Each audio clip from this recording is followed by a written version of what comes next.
વડોદરાના માંજલપુરમાં અકસ્માતને લઈ 4 લોકો સામે ફરિયાદ નોંધાઈ છે। દરબાર ચોકડી પાસે બ્રિજ પર થયો હતો આ અકસ્માત। પાર્ક કરેલી કારને એક્ટિવાએ ટક્કર મારી હતી। ટક્કર વાગતા જ કારમાં સવાર લોકોએ એક્ટિવાના ચાલકને ઢોરમાર માર્યો હતો। ભાવિન મનાણી, પરેશ ટાંક, જાનકી ટાંક અને વિજય ઘોઘવાલે વિરુદ્ધ ગુનો દાખલ કરવામાં આવ્યો છે। તો વડોદરાના સમાચાર આ જ્યાં ટક્કર વાગતા કારમાં સવાર લોકોએ એક્ટિવા ચાલકને ઢોરમાર માર્યો હતો અને રસ્તા પર તેઓ ઝઘડવા લાગ્યા હતા। ભાવિન મનાણી, પરેશ ટાંક, જાનકી ટાંક અને વિજય ઘોઘવાલ સામે ગુનો દાખલ કરવામાં આવ્યો છે। અકસ્માત સર્જાતા એક્ટિવા ચાલકને રસ્તા પર જાહેર રસ્તા વચ્ચે ઢોરમાર મારવામાં આવ્યો અને જેના લીધે ટ્રાફિક જામની સમસ્યા પણ ત્યાં જોવા મળી હતી।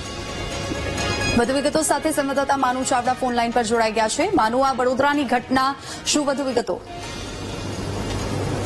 દરબાર ચોકડી બ્રિજ ઉપર જે ગઈકાલે અકસ્માત થયો હતો અને એક્ટિવા ચાલકને કારમાં જે બેઠેલી મહિલાઓ હતી એમના દ્વારા મારવામાં આવેલો। આ સમગ્ર મામલે ટ્રાફિક જામ થયો હતો અને મારામારીના દ્રશ્યો સર્જાયા ત્યારે માંજલપુર પોલીસે કાર્યવાહી શરૂ કરી છે।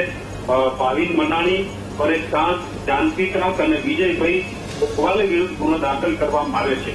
એક્ટિવા ચાલક જે કારને બ્રેક મારી એના કારણે પાછળથી અથડાયો હતો, તેમ છતાં એને મારવામાં આવેલો અને આ સમગ્ર ઘટનાના વિડીયો વાયરલ થયા હતા। એને લઈ અને આ પોલીસે કાર્યવાહી કરી છે અને અત્યારે આ 4 લોકોના વિરુદ્ધમાં ગુનો દાખલ કરીને કાર્યવાહી કરવામાં આવી રહી છે। જી માનુ, આભાર સમગ્ર માહિતી બદલ।